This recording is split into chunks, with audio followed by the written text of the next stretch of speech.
Olá, tudo bem?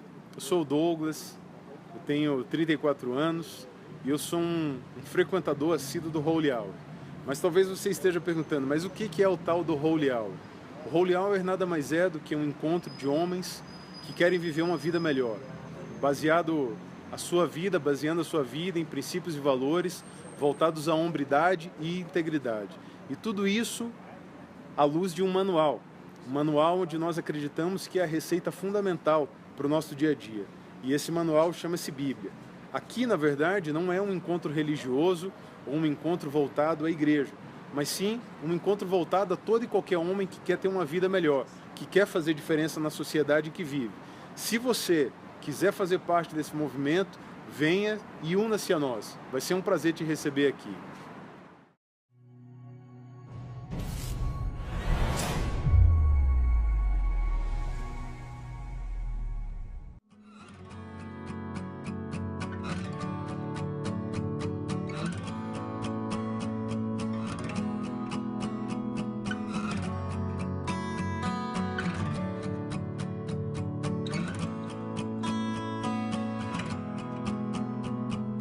Water you turned into wine. Open the eyes of the blind. There's no one like you. None like you.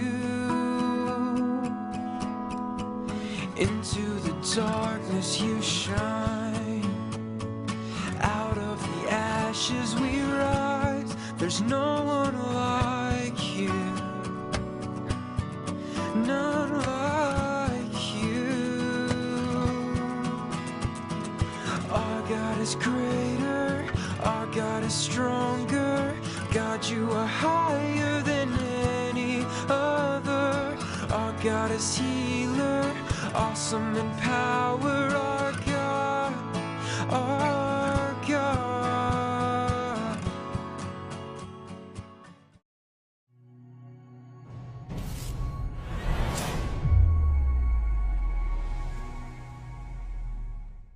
Boa noite a todos.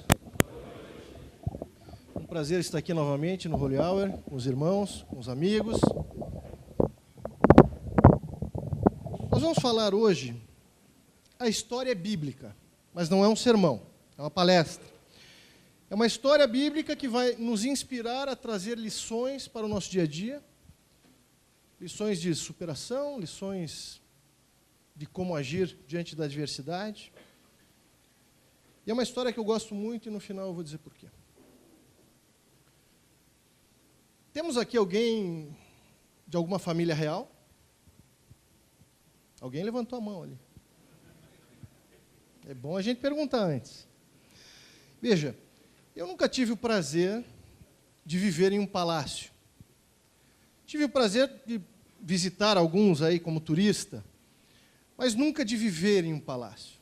Também não sou bem nascido, não tenho sangue nobre. Minha família nunca foi uma família muito rica. Mas o personagem da história de hoje, ele é um príncipe. E quando ele aparece pela primeira vez na Bíblia, ele tem 5 anos. E você pode imaginar, mesmo que você nunca tenha visitado um palácio, mesmo que você não seja de família real, mesmo que você seja um pé rapado como eu, você pode imaginar como é a vida de um rei, de um príncipe. Todas as coisas que eles têm e que nós, meros mortais, nunca teremos. Riquezas. Um príncipe nunca vai ter as minhas preocupações, por exemplo, de se o mês está muito comprido para o salário, se ele tem dinheiro para pagar o boleto na segunda-feira, a prestação do carro. Um príncipe não sofre com essas coisas. Esse príncipe da nossa história era assim, muito rico, muito poderoso. Seu pai, seu avô, que era o rei, eram possuidores das melhores terras do reino. Como é uma história antiga, a sua riqueza era contada pelo gado que eles possuíam. Quantos bois, quantas vacas, camelos, quantas juntas, né, de bois, quantos carneiros, quantas ovelhas. Eles eram muito ricos. E como todo príncipe, ele tinha muitos servos, empregados que faziam todas as suas vontades. Um rei ou um príncipe ele nunca precisa realizar as suas próprias tarefas. Ele tem quem faça por ele. Se ele vai comer, alguém vem antes e prova o alimento para saber se não está envenenado. Se ele vai dormir, ele tem músicos que tocam no seu aposento até ele pegar no sono. Se ele vai tomar banho, muitos deles têm servas que dão banho nele e o vestem. Um príncipe, ele só se preocupa com uma coisa: ser príncipe. Ele tem problemas, claro, mas não são problemas como os que você enfrenta e como os que eu tenho para enfrentar na minha vida. Obrigado. Esse príncipe da nossa história, como todo príncipe, era uma criança mimada, até os seus 5 anos. Tinha tudo, não havia nada que o seu olho, que ele deitasse o seu olho e que ele não pudesse ter. Ele tinha um futuro brilhante pela frente. Um príncipe, ele não apenas tem acesso à melhor educação, ele tem a vantagem de não precisar ir até a melhor educação. A melhor educação é trazida até ele. Um príncipe estuda no seu palácio, ele é tutoriado pelos melhores mentores. E assim, ele só se preocupa com aquilo que eu disse, ser um bom príncipe. Depois, provavelmente, num dado momento da sua vida, em ser um bom rei. O príncipe que nós estamos falando, na história de hoje, é Mefibosete. Quantos aqui conhecem a história de Mefibosete? Não é uma das histórias mais conhecidas da Bíblia. E nós vemos aqui que a maioria não levantou as mãos. Você que não é cristão, você que veio aqui como uma visita, não pense que você veio aqui ouvir um sermão hoje, não. É uma palestra. Só que a Bíblia é um livro como qualquer outro. Para mim não é, para mim é um livro diferente. Mas ele também tem o seu lado de romance, de poesia. Então nós vamos pegar essa história de hoje e nós vamos aplicar para as nossas vidas. Você não precisa ser cristão, você não precisa acreditar na Bíblia, você pode até mesmo ser ateu e ser beneficiado com as lições que nós vamos tirar dessa história. Mefibosete, ele era neto do rei Saul. Então veja, ele não era neto de um rei qualquer, ele era neto do rei do povo de Deus, do povo que conquistava todas as batalhas, do povo que tinha as maiores riquezas, do povo que vivia na terra prometida, a terra que manava leite e mel. Mefibosete, como criança, ele tinha várias empregadas, várias servas, ele tinha uma ama, diz a Bíblia, uma babá, que cuidava dele. Pessoas que dedicavam a sua vida a servi-lo. E um belo dia, essa história depois você pode verificar na sua Bíblia, em 2 Samuel, capítulo 4. Um belo dia chegaram notícias ao palácio. E é incrível como as notícias podem mudar as coisas. É incrível como apenas uma notícia, apenas um evento, apenas um acontecimento pode mudar a sua vida para sempre. Para o bem ou para o mal. E essas notícias que chegaram no palácio não eram boas notícias, na verdade eram trágicas, eram terríveis. Eram as piores notícias que alguém poderia ouvir. Mefibosete tinha 5 anos, eu tenho hoje uma filha que está fazendo 7 anos. Ele, claro, já compreendia as coisas, já falava, já tinha interatividade com pessoas adultas, mas ele naturalmente não podia compreender a gravidade daquelas notícias, pelo menos não em toda a sua totalidade. As notícias que chegaram foram as seguintes. Veio um estafeta, provavelmente chegou a cavalo, em alta velocidade, para dar a notícia. O povo de Israel, isso todos já sabiam, estava batalhando contra os filisteus, em Jezreel. E vieram as notícias de Jezreel. Assim que acabou a batalha, esse estafeta pegou o seu cavalo, provavelmente um dos cavalos mais velozes do reino, e chegou com rapidez ao palácio para dar a notícia. E as pessoas estavam aguardando aquela notícia. E queriam que fosse uma boa notícia, uma notícia positiva.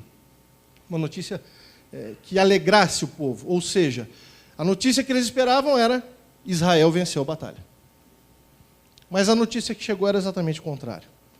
E ela era trágica porque ela envolvia a morte de toda a família real.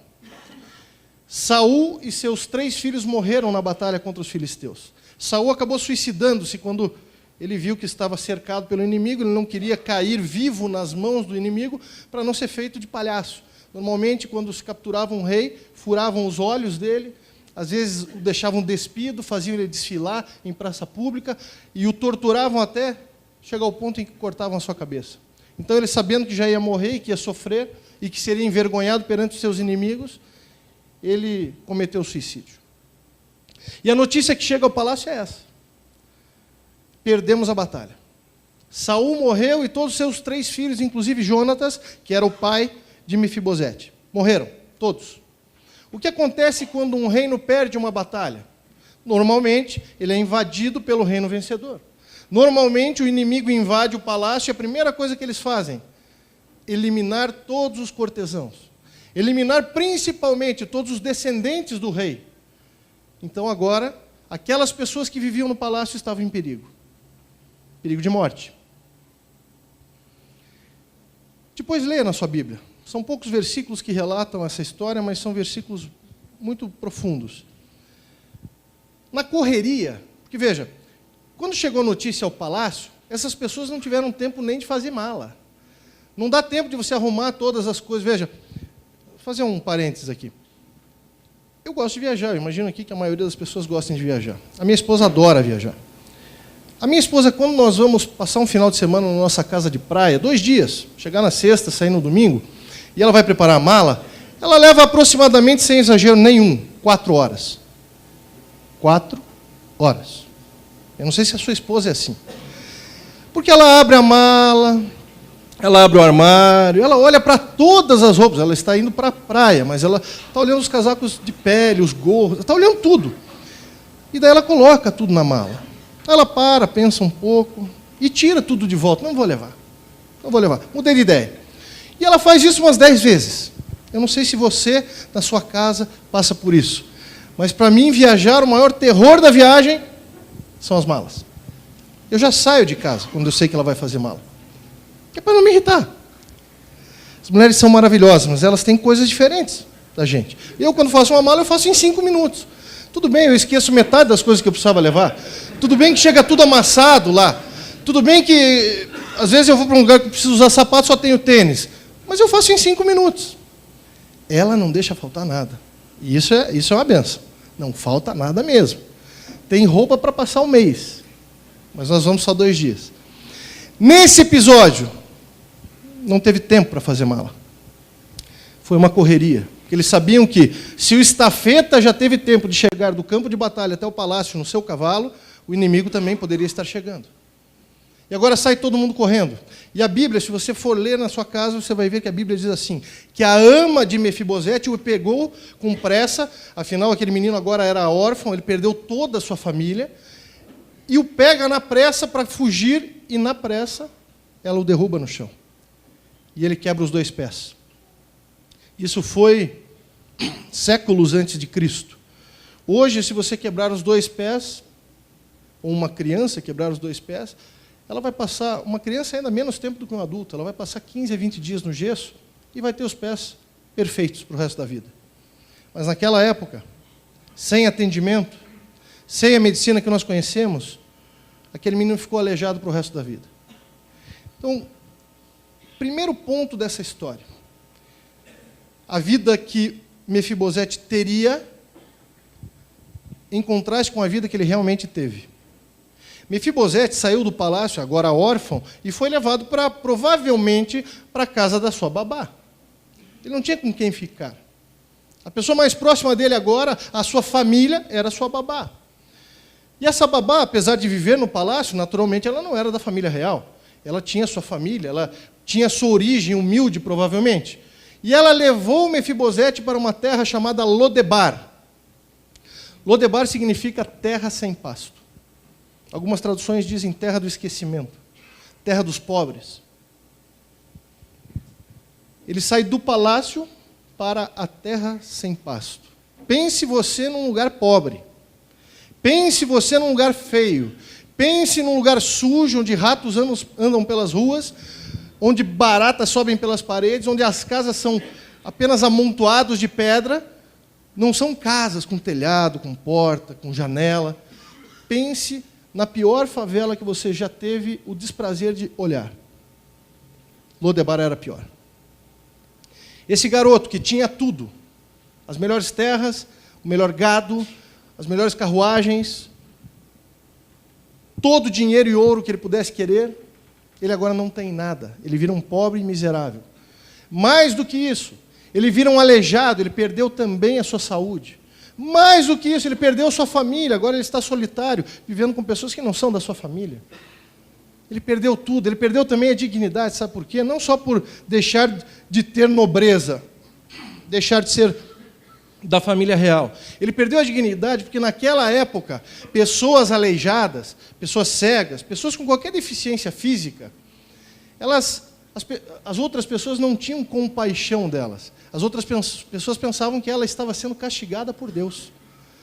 Se você for ver nos evangelhos, você vai ver ali uma história, por exemplo, que os discípulos de Cristo, diante de um cego, perguntam para Jesus, quem pecou, ele ou seu pai? Porque a ideia das pessoas naquela época era, se você tem algum problema, você está pagando pelos seus pecados. Então ele perdeu também a sua dignidade. Ele virou um pária da sociedade. Ele não tinha mais o futuro brilhante de um rei ou de um príncipe pela frente. Ele tinha uma vida sem esperança.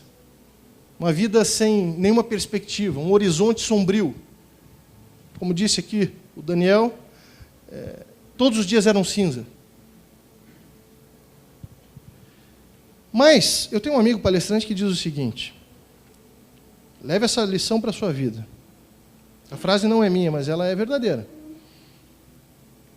Quando tudo está ruim, não desista, porque ainda vai piorar. Isso é verdade. Se tudo está ruim na tua vida, calma, ainda dá para piorar. E na vida de Mefibosete isso também foi uma verdade. Apesar de ter todos esses problemas, ainda tinha um maior. Apesar de já ter perdido família, dinheiro, posses, dignidade, saúde, apesar de já ter virado um mendigo, porque é o que ele virou na sequência, ele não tinha como trabalhar. Ele vivia numa cidade pobre, uma cidade onde só tinha doentes, ele vivia de mendicância e de pequenos bicos, trabalhos que ele fazia dentro do que a sua saúde permitia. Mas, além de todos esses problemas, ele tinha um maior, a sua árvore genealógica. Ele era neto do rei Saul. Se nós pegarmos a Bíblia, nós vamos ver que depois do rei Saul, não aconteceu o que eles estavam esperando. Aqueles cortesãos fugiram todos, com medo que os filisteus invadissem Israel e os matassem. Os filisteus não tomaram o palácio. Quem veio depois de Saul? Quem foi o rei? Davi.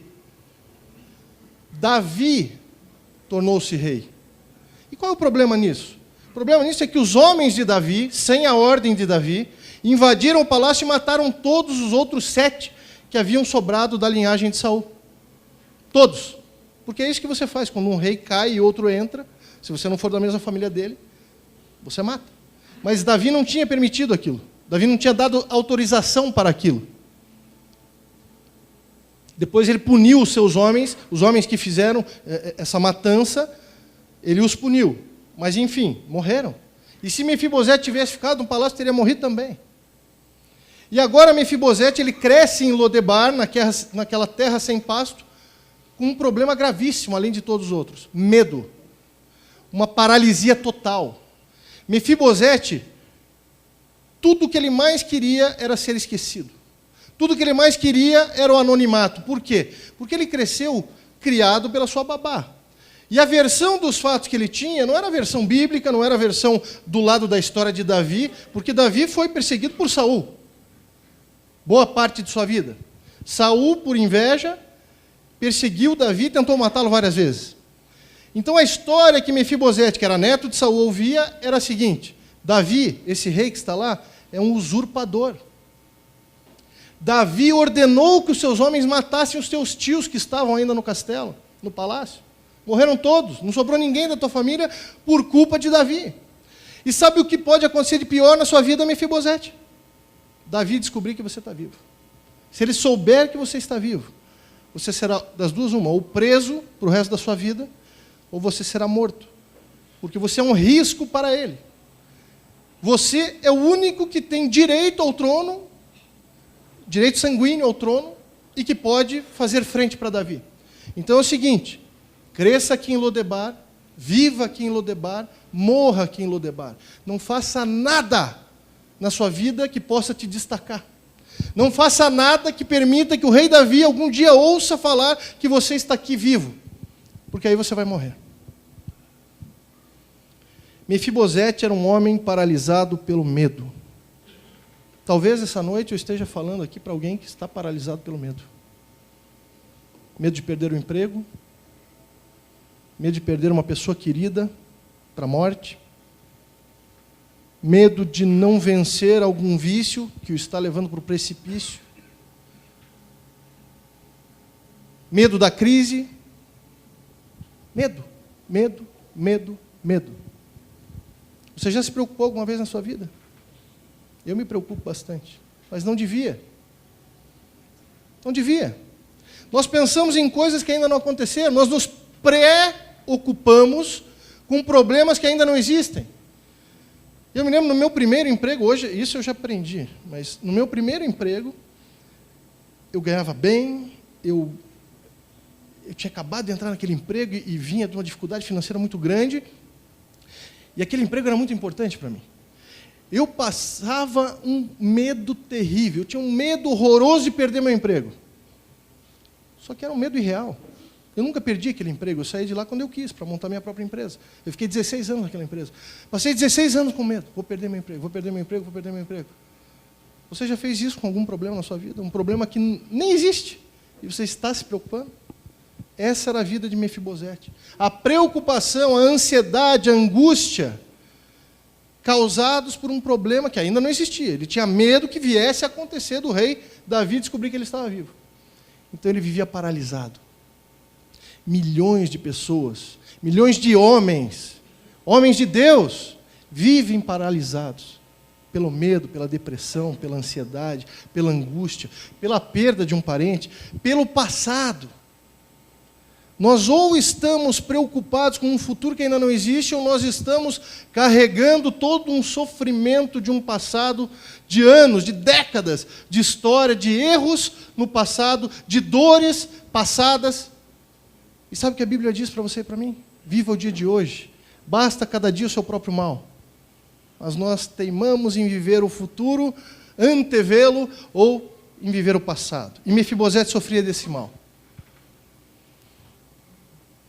Mefibosete teve uma vida muito difícil.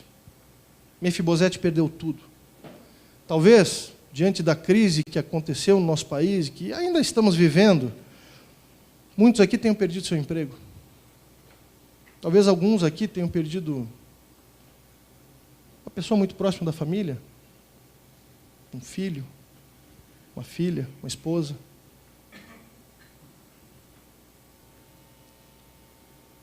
Eu tive um momento na minha vida, em 1996, em que eu perdi tudo de bens materiais.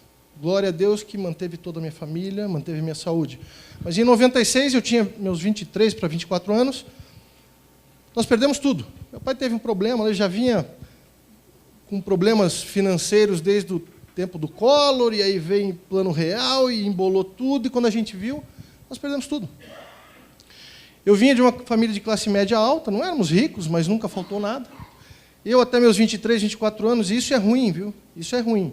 Até meus 23, 24 anos, eu não sabia o que era problema de dinheiro. Não era rico, mas eu tinha 2 avós que eram relativamente abastados, então eles pagavam o meu estudo. Eu não sabia o que era. Eu trabalhava, mas eu não era cristão, eu gastava meu dinheiro com bobagem, com carro, com balada, com namoro, um monte de bobagem que hoje eu não gastaria. E aos meus 23 anos, pela primeira vez, eu tive que me preocupar com dinheiro. Isso é horrível. Eduque os seus filhos financeiramente. Meus pais quiseram me dar o melhor.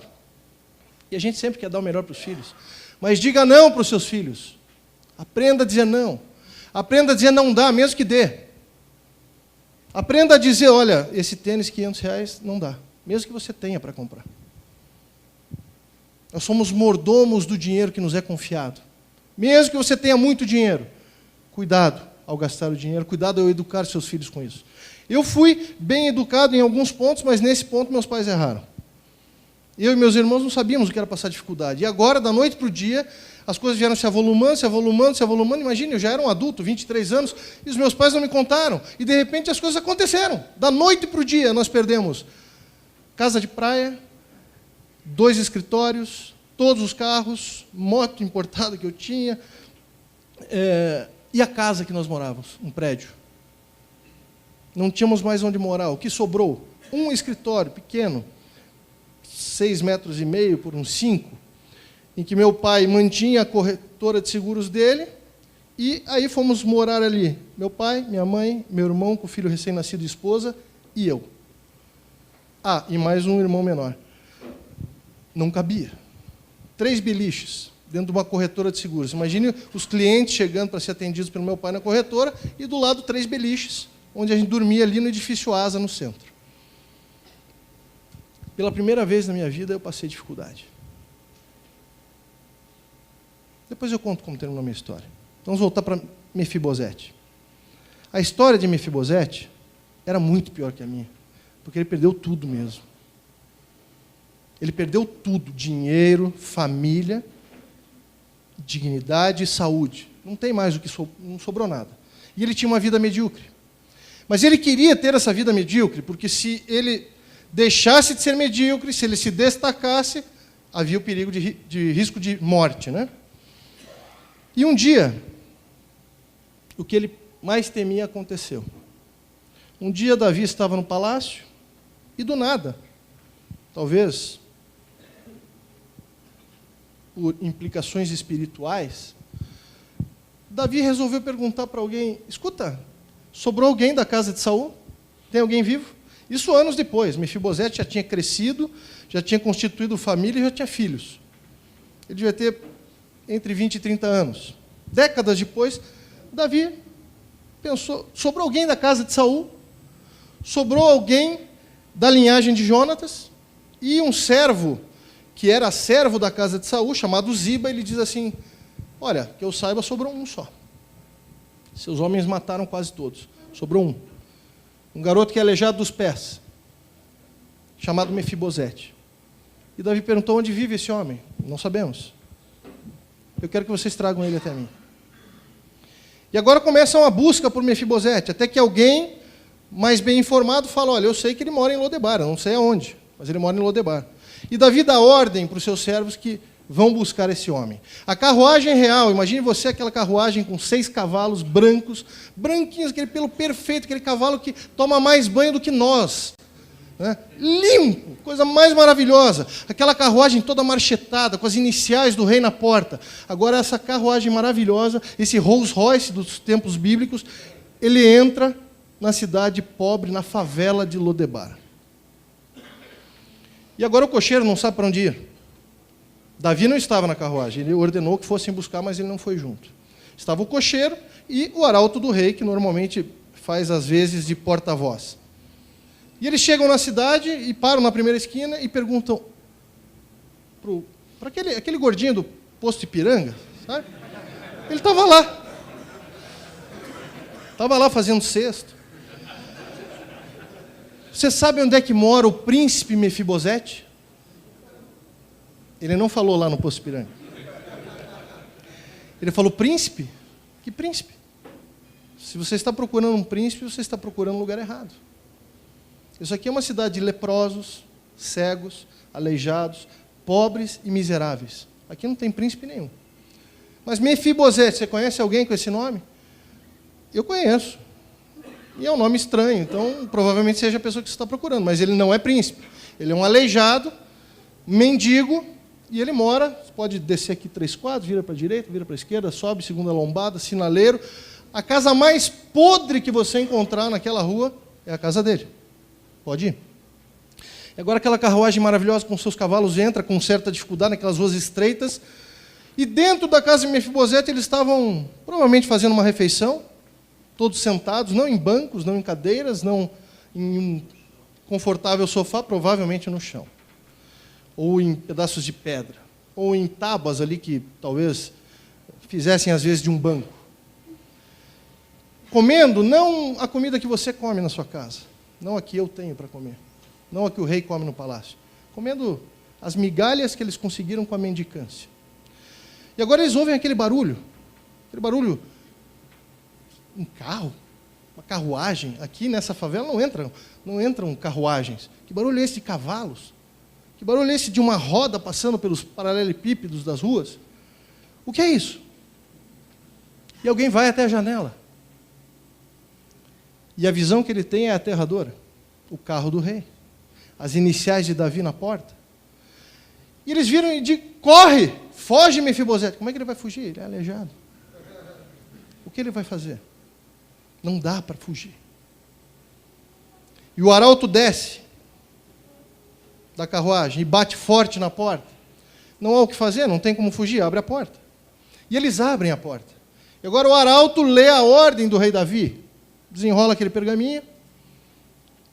O rei Davi, rei de Israel, ele ordena que Mefibosete, o príncipe, ferrou tudo. Ele sabe que eu sou parente de Saul. O príncipe Mefibosete deve se dirigir imediatamente ao palácio para conversar, para ter uma audiência com o rei Davi. Mefibosete provavelmente teve ali os piores momentos da sua vida já desgraçada. Já era uma vida ruim. Mas os momentos que ele teve dentro daquela carruagem até chegar ao palácio devem ter sido os piores da sua vida. Os piores temores.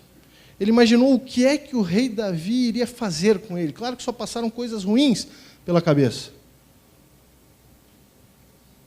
Chegaram. Ele é introduzido à presença do rei, provavelmente com a ajuda das pessoas, amparado por muletas, por pedaços de pau que fazem às vezes de muleta. E agora, Mefibosete é introduzido à presença do rei. E ele não sabe o que fazer. Um misto de ódio por aquele homem que matou sua família, por aquele usurpador, ele só conhecia essa história. Um misto de ódio e de medo tomam conta dele. Mas ele não tem o que fazer. Ele não pode reagir, ele não pode matar o rei, não pode fazer nada. Então, o medo vence o ódio e ele se atira no chão. Eu vou pedir a sua licença. Mas eu vou ler na Bíblia essa passagem.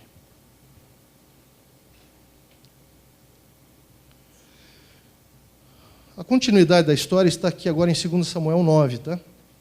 Vou ler aqui 3 ou 4 versículos. É a cena principal do filme. Esse filme que está passando na nossa cabeça agora. Mefibosete diante do rei, atirado no chão, rosto em terra. Apavorado. A partir do versículo 6 do capítulo 9 de 2 Samuel. Vindo Mefibosete, filho de Jonatas, filho de Saul, até Davi, inclinou-se, prostrando-se com o rosto em terra. Disse-lhe Davi, Mefibosete. E ele respondeu, eis-me aqui, eis aqui o teu servo.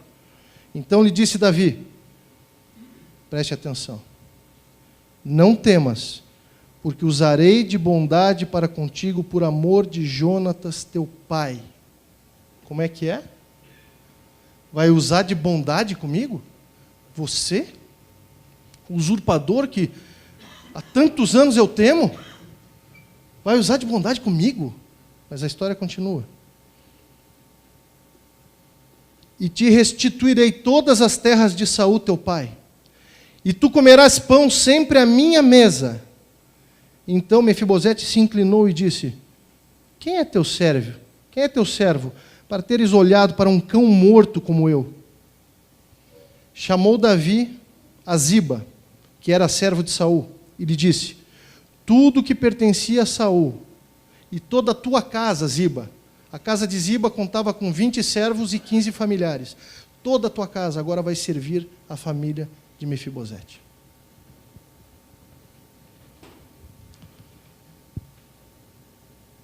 O acontecimento que aquele homem mais temia na sua vida foi o acontecimento transformador que o tirou da miséria, da pobreza e de um mundo sem esperança. Foi esse acontecimento que o tirou da terra sem pasto e o levou ao palácio. Vocês prestaram atenção nas promessas de Davi? Olha, eu vou te restituir tudo. Tudo que estava no poder de Davi restituir, ele restituiu. Ele só não podia restituir a saúde e a família dele que tinha morrido. Mas todo o resto ele restituiu. Terras, gado, riqueza. E todos os servos da casa de Ziba, todos os familiares e servos de Ziba, que já serviam a Saul no passado, vão agora servir a Mefibosete e a sua família. E aquele homem olha para o rei Davi e diz assim, por que você está fazendo isso comigo? Eu sou um cachorro morto. Será que tem alguém aqui hoje se sentindo um cachorro morto? Eu já me senti algumas vezes. Por algo talvez que você tenha feito de errado. Por problemas que não são teus, mas que te influenciaram. Sejam eles problemas familiares, seja a solidão. Muitas vezes nós estamos sozinhos, ou pelo menos nos sentimos sozinhos. Mefibosete se sentia um cachorro morto. E eu quero dizer que se você se sente um cachorro morto, você tem como se identificar com esse homem. A vida dele toda foi restaurada. Todas essas promessas de Davi eram maravilhosas, mas não se comparavam com a promessa maior. A promessa maior é que está no finalzinho aqui, ó. Você vai comer na minha mesa todos os dias. Quando o rei diz isso para alguém, é a maior honraria que ele pode fazer. Você vai participar do meu banquete, porque você agora é meu filho. Mefibosete, ele só conhecia uma história, um lado da história, o lado da história do rei Saul. Davi é um usurpador. Davi se aproveitou das chances que meu avô deu para ele para se tornar rei no lugar do meu avô. E mandou matar meus tios. E tomou o palácio, e tomou o reino. Davi é um sujo. Mas, na verdade, Davi, quando chamou Mefibosete, ele queria cumprir uma promessa que havia feito a Jonatas. Os dois melhores amigos, Davi e Jonatas, eles prometeram um ao outro: se eu morrer, você cuida da minha família. E se você morrer, eu vou cuidar da tua família para sempre. Os nossos filhos vão crescer juntos. Davi demorou demais para lembrar dessa promessa. Passaram anos, décadas. Davi tinha que ter se lembrado quando ele se tornou rei. Mas eu quero te dizer essa noite que as coisas não dão certo rapidinho. As coisas boas normalmente demoram para acontecer. A vida de José no Egito levou 12 anos para dar certo. Antes disso, ele foi injustiçado, ele foi preso, ele foi um escravo. A vida de Daniel, lá em Babilônia, demorou para dar certo. Sofreu também. Chegou aí para a cova dos leões. Seus amigos foram jogados numa fornalha de fogo ardente. A coisa demora para dar certo. Eu quero dizer outra coisa para você, que talvez essa demora de Davi em lembrar da descendência de Jonatas talvez tenha sido divina. Eu estou especulando aqui, isso não está na Bíblia. Mas talvez tenha sido divina, sabe por quê? Porque homens como você e como eu, eles são experimentados no fogo. O ouro é purificado no fogo. A pedra preciosa é lapidada debaixo de pressão. Ninguém aqui vai se tornar melhor do que é em casa, enquanto tudo estiver um mar de rosas. Ninguém aqui se torna um bom marido, um bom pai, um bom profissional sem sofrimento. No pain, no gain. Não há crescimento sem dor. E talvez Deus, para purificar Mefibosete, para torná-lo uma pessoa melhor, para transformá-lo de um príncipezinho mimado num homem de verdade, precisou deixar que ele sofresse lá na terra sem pasto, lá em Lodebar. Mas agora tudo acabou. Agora ele pega toda a sua família e leva para o palácio. E eles vão viver nas suas terras, ao lado do palácio, que eram as melhores terras, e vão comer no palácio toda noite, e todo dia, e toda manhã. É café da manhã, é almoço, é chazinho da tarde, é ceia da noite, é o jantar, é tudo ao lado do rei. Filhos do rei, adotados pelo rei Davi. Sabe por que eu gosto dessa história? Porque ela não é a história de Mefibosete. Ela é a minha. Ela é a sua história. É a sua história. Você quer ver por que é a sua história? Mefibosete perdeu tudo assim, ó, em 1 segundo. Ele tinha tudo. Ele tinha o paraíso na sua vida. Perdeu assim. Eu e você perdemos isso lá no Éden. Assim. Na mordida de um fruto. Mefibosete se tornou órfão. Eu e você fomos afastados do nosso pai com a entrada do pecado aqui nesse mundo. Mefibosete era um aleijado. Eu não sei você, mas eu não consigo andar sozinho sem Deus. Mefibosete foi para a terra sem paz, foi para Lodebar, foi para a pior favela que existia no mundo. Sabe onde é que eu e você vivemos? Na favela do universo. No único planeta do universo inteiro criado por Deus, onde há dor, onde há lágrima, onde há sofrimento e onde há a morte. Nós vivemos na terra sem pasto. Eu e você vivemos em Lodebar.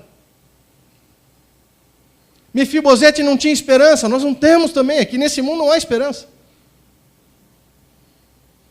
Mas Mefibosete, certo dia, se prostrou em terra diante do rei. E a partir dali, a vida dele foi totalmente restaurada. Davi, o rei, restaurou tudo para ele. Eu quero dizer para você, e esse é o final do meu testemunho pessoal também. Eu, em 96, eu não era convertido. Eu não era de igreja nenhuma. Eu não era cristão. Eu não sabia definir o que era Antigo Testamento e Novo Testamento. Mas eu tive um encontro com o Rei do Universo. E a minha vida toda mudou. Eu não acredito na teologia da prosperidade. A Bíblia não diz que se eu seguir Jesus, eu vou ser rico, eu vou ter tudo do bom e do melhor. E você que é cristão sabe disso. A vida do cristão não é um mar de rosas. Tem problemas. Quebra, fica sem dinheiro, tem amigos que te traem, tem problema com sócio, tem tudo, as coisas continuam igual. Qual é a única diferença? Enfrentar os problemas ao lado de Cristo. Então eu quero dizer que assim como a vida de Mefibosete foi totalmente restaurada, quando ele se encontrou com o rei, a tua vida, não importa o problema, pode ser completamente restaurada se você se encontrar com o Rei do Universo. Só que acontece, aleluia, só que acontece que Mefibosete, ele fugia do rei. Ele queria se esconder. Ele vivia lá na favela e não colocava a cabeça para fora. Às vezes nós fugimos também de Deus, mesmo depois de convertidos. Bom se fosse, me converti e agora só ando pelo caminho estreito e maravilhoso, em direção ao céu. Não, a gente sobe, desce, fica em pé e cai, e assim vai. Só que o Rei do Universo, quando eu estou lá no chão, rosto em terra, humilhado, me sentindo um lixo, miserável, pobre, aleijado, mais do que isso, me sentindo um cachorro morto, ele me levanta e ele diz: você é meu filho. Você é meu filho. Você vai comer dos banquetes que eu tenho preparado para você eternamente. Assim como Mefibosete teve a sua vida restaurada para sempre, eu e você podemos ter uma vida restaurada por toda a eternidade. Chega de Lodebar. Cristo olha para você e para mim e ele diz assim: chega de sofrer. Chega desse mundo. Se preocupa com as coisas do alto. Deixa eu te tirar da terra sem pasto. Sai daí, meu filho. Eu quero você aqui no palácio do meu lado. Eu quero restituir tudo que você perdeu. Tudo. Davi não podia restituir a saúde ou os familiares perdidos de Mefibosete. Deus pode. Deus pode levantar o meu pai, que morreu há 2 meses atrás, da sepultura. No dia em que ele voltar, você falou muito bem da volta de Cristo. É real. Mais de 300 promessas sobre a volta de Jesus Cristo estão no Novo Testamento. Mais de 300. E nenhuma promessa de Deus jamais furou. Cristo voltará e meu pai se reerguerá do túmulo. E a pessoa que você perdeu, a pessoa que você amava e perdeu, se reerguerá do túmulo. E nós vamos viver e comer do banquete do Rei por toda a eternidade. Que essa seja a verdade na vida de todos os homens aqui e de suas famílias. Em nome de Jesus.